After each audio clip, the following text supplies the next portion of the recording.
Hi hello welcome to Suman TV. నేను మీ పవన్ని. ఈరోజు అయితే శ్రీకాకుళం రిమ్స్ హాస్పిటల్కి అయితే వచ్చాము. అయితే ఇక్కడ ఘోరమైనటువంటి ఘటన అయితే చోటు చేసుకున్నది. హత్యలు, ఆత్మహత్యలు, యాక్సిడెంట్లు, వరుస మరణాలతో శ్రీకాకుళం అయితే మారు మోగిపోతుంది ఇప్పటికే. అయితే ఈరోజు ఇక్కడ రిమ్స్ హాస్పిటల్కి వచ్చినట్లయితే మార్చిల దగ్గర వచ్చేసి హృదయాల్ని కలిచివేసినటువంటి ఘటనలు, వరుస ఘటనలు, 2 ఘటనలు అయితే ఈరోజు ఇక్కడ ఉన్నటువంటి ప్రజలను అందరిని కూడా ఒక్కసారి ఆశ్చర్యం చేసింది. వాళ్ళ హృదయాల్ని కలిచివేసిన ఘటన. సో 16 సంవత్సరాల అమ్మాయి పైన హత్య చేసి ఆత్మహత్యకి పాల్పడేటట్లు విధంగాను అమ్మాయిని రేప్ చేసి హత్య చేసినటువంటి ఘటనగా ఒక్కసారిగా చూస్తే ఇక్కడ మార్చిరి దగ్గర వారి తల్లిదండ్రులు రోధిస్తూ, సో అంటే అసలు ఏం జరిగింది, ఒక ఫాస్టర్ అయ్యుండి తన పిల్లని చదివిస్తాను, తనకు ఉన్నత చదువుల్ని నేను నేర్పిస్తానంటూ నమ్మబలికి ఆ అమ్మాయిని తనతో పాటు తీసుకెళ్ళి కొద్ది రోజుల పాటు ట్యూషన్ చెప్తానని చెప్తూ వాళ్ళని చదివిస్తానంటూ నమ్మించి ఈరోజు ఒక ఫాస్టర్ ఆ అమ్మాయి గొంతుని కోసినటువంటి ఘటన ఇక్కడ శ్రీకాకుళం అందరూ కూడాను హృదయాన్ని కలిచివేస్తుంది.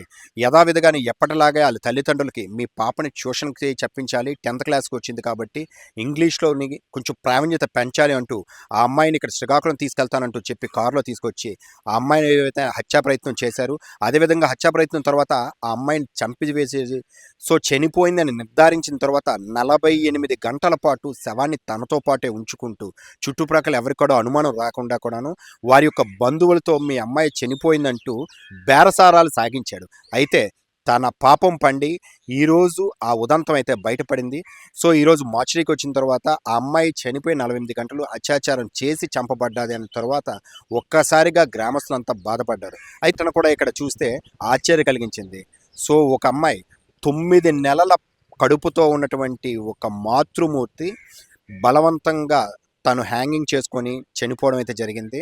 ఇంకో 20 రోజుల్లో పండంటి బిడ్డకి ప్రాణం పోయేసిన తల్లి బిడ్డ ఇద్దరు కూడా చనిపోయినటువంటి స్థితి అయితే ఉంది. అసలు ఆ ఘటన ఏంటి అని కూడా ఇక్కడ మాట్లాడదాం. అక్కడ అంటే వాళ్ళ స్థానికంగా పక్కనే ఉన్నటువంటి వ్యక్తి ఈరోజైతే ఉన్నారు. ఒక్కసారి ఆయన మాటలు తెలుసుకుందాం. బ్రదర్, అసలు ఇప్పుడు ఆ అమ్మాయి ఏదైతే వచ్చిందో హ్యాంగ్ చేసుకొని చనిపోయింది, ఆ పక్కన చుట్టుపక్కల నివసిస్తున్నారన్నారు. అసలు ఏం జరిగింది, మీకు తెలిసినటువంటి సమాచారం ఏంటి? నమస్కారం అండి.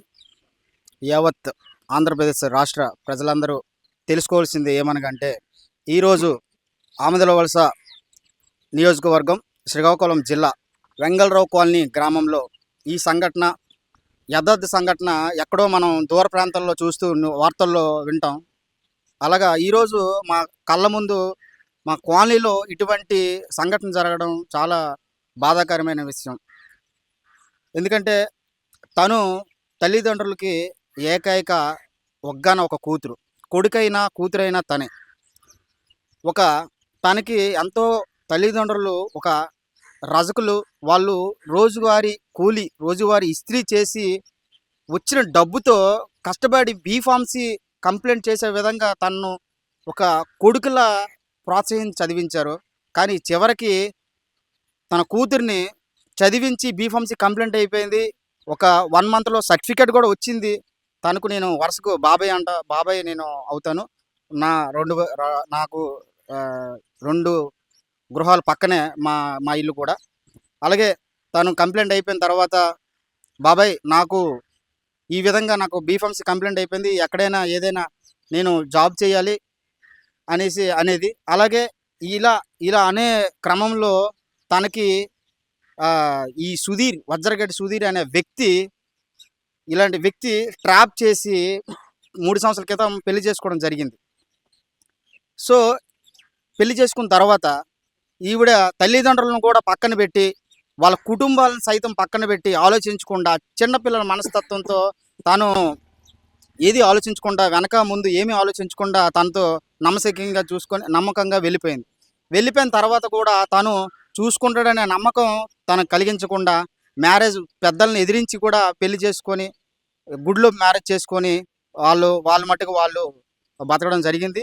అయినా సరే వాళ్ళ తల్లిదండ్రులను ఆదరించి, నా కూతురు చేసింది తప్పే కానీ మేము ఆదరిస్తాం, తన కూతురిని పక్కన పెట్టకుండా ఆ బాధతో కొన్ని రోజులుగా ఉన్నా సరే తనను ఆదరించి మళ్ళీ రిసెప్షన్గా చేయించేసి ఒక తండ్రి గ్రాండ్గా కొన్ని ఎంతో డబ్బులు వెచ్చించి ఒక రిసెప్షన్ కూడా పెట్టడం జరిగింది గ్రామంలో. సో ఈరోజు అటువంటి కూతురిని ఎలా చూసుకోవాలంటే అల్లుడు ఈరోజు తన ఇంటికి తీసుకెళ్ళి తను ఏంటంటే ఏం జరిగిందో కూడా వీళ్ళకి తెలియకుండా చేసిన రోజులు అవి. కానీ కనీసం అటువంటి సంఘటనలు నేను పెళ్లి చేసుకొని వెళ్ళిపోయాను కదా, ఇటువంటి సంఘటన ఈ టైంలో అంటే తను బాధలు చిత్రహింసలు అనుభవించింది, కానీ తన బాధలు చిత్రహింసలు అనేవి వాళ్ళ కుటుంబాలను సైతం ఎవరికి చెప్పినా సరే వినిపించుకోరు అనే విధంగా తన మనసులోనే కుమిలిపోయి 3 సంవత్సరాలుగా అనుభవించిందేమో. అటువంటి అనుమానాలు కూడా ఉన్నాయి. పక్కన పెడితే తర్వాత కన్సీవ్ అవ్వడం, ఒక ఈ అమ్మాయి కన్సీవ్ అవ్వకముందు 2 నెలల ముందు జెమ్స్ హాస్పిటల్లో అబ్బాయి కష్టపడకుండా నా కాళ్ళ మీద నేను బతుకుతానని జెమ్స్ హాస్పిటల్ కూడా ఫార్మసీలో ఒక 2 నెలలు జాబ్ చేయడం జరిగింది. తర్వాత కన్సీవ్ అయిన తర్వాత తను చేయలేని పక్షంలో తను ఇంట్లోనే ఉండిపోవడం జరిగింది. కానీ చివరికి అబ్బాయి ఆమె జాబ్ చేసిన తర్వాత కూడా నా భర్తని నేను పోషించుకోవాలి, నా భర్త ఖాళీగా ఉన్నా సరే ఇల్లు గడవక ఏదైనా ఉంటే నేను పోషించుకోవాలనే నెపంతో అంత కష్టపడినా కూడా ఆయన వ్యక్తి సుధీర్ అనే వ్యక్తి వీళ్ళ కుటుంబాలు సైతం నానా హింసలో పెట్టడం జరిగిందేమో బహుశా. ఇది చాలా అనుమానాలు ఉన్నాయి. దయచేసి అలాగే సారీ అదే అంటే ఎందుకు మాట్లాడలేకపోతానంటే పక్కన జరగడం కూడా ఈ విధంగా మేము మాట్లాడలేకపోతున్నాం. ఎక్కడో తెలంగాణలో సైతం ఆమె 20 సంవత్సరాల నిండు 6 నెలల గర్భిణి వైష్ణవ్ అనే యూట్యూబర్ హరిబాబు అనే వ్యక్తి చిత్రహింసలు పెట్టి చంపడం జరిగింది.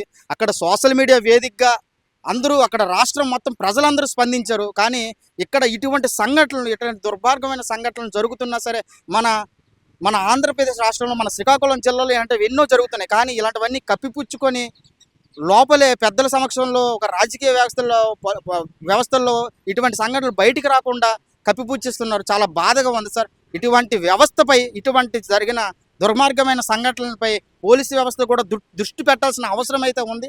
వాళ్ళ కుటుంబాలని సైతం న్యాయం చేయాల్సిన అవసరం అయితే ఉంది సార్.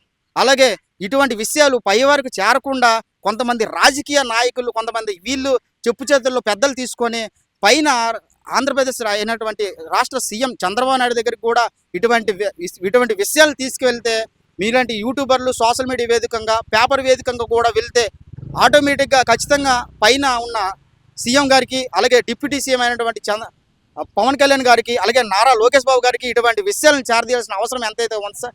ఖచ్చితంగా దీని మీద న్యాయ పోరాటం అయితే మీరు ఖచ్చితంగా చెయ్యాలి. ఆ కుటుంబానికి సరే న్యాయం చేసి ఆ బాధిత కుటుంబాన్ని మీరు అందరూ ఆదుకోవాలనేసి మేము కోరుకుంటున్నాం సార్. ఖచ్చితంగా దీని మీద మాత్రం దర్యాప్తు చేసి ఆ కుటుంబానికి న్యాయం చేయండి సార్ అని మేము వేడుకుంటున్నాం సార్. చూశారు కదా ఆవేదన. అంటే వరసకు బాబాయ్ అవుతున్నా సరే పక్కనే స్థానికంగా ఉండడంతో చిన్నప్పటి నుంచి ఆ అమ్మాయి ఎలాంటిది, సో అక్కడ ఆ కుటుంబం ఎలాంటిదో కూడా వాళ్ళకి తెలుసు. అయితే ఈరోజు ఆ అమ్మాయికి వచ్చిన కష్టం కేవలం ఒక్క కుటుంబానికే కాదు, రాష్ట్రంలో కానీ దేశంలో ఇలాంటివి చాలా కుటుంబాలకైతే జరుగుతున్నాయి.